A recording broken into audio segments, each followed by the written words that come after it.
To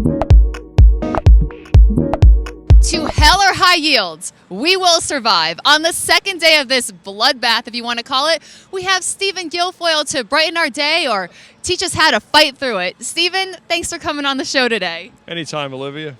Well, we can't ignore it. We saw a sell-off in bonds and now equities are following. Why is this happening?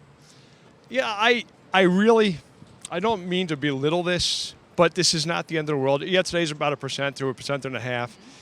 You do realize that stocks had come so far that there is a mandated pension fund rebalancing at the end of the month. Now, that got so big because of the exacerbated moves that we're probably talking about $20 billion that had to come out of equities across the market. So it's going to take more than a day to do. You'll probably see another down day tomorrow if this whole scenario is actually worth the words I'm speaking them. Now, $16 billion of that has to go into the bond market. We haven't seen that yet. But the bond market's gigantic. There's a lot of bonds out there.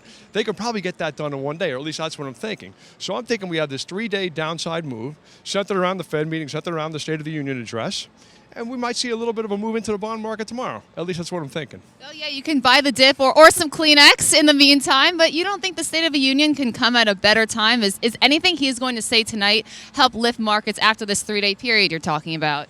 Well, he's generally been a good for the markets type president, and I'm expecting him to speak on national defense, him to speak on infrastructure. I've done more buying than selling today, right? With this beatdown of about 400 points in the Dow.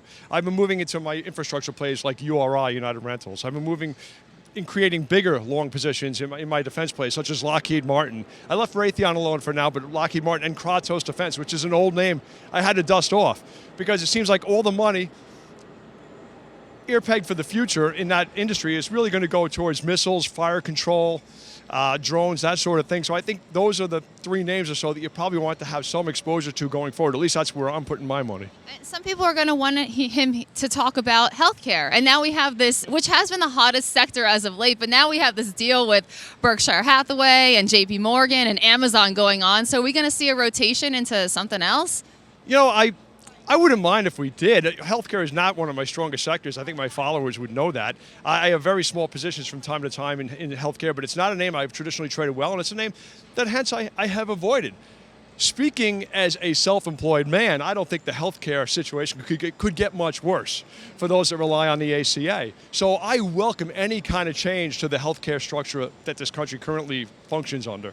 All right, well, we'll listen in on him tonight, and we'll also be tweeting. Maybe the markets need some health care. Maybe we'll leave it up to that. But anyway, Stephen, I will see you on Twitter later. Thanks for coming on board. Follow Sarge968, and I'll talk to you then. Anytime. Thank you.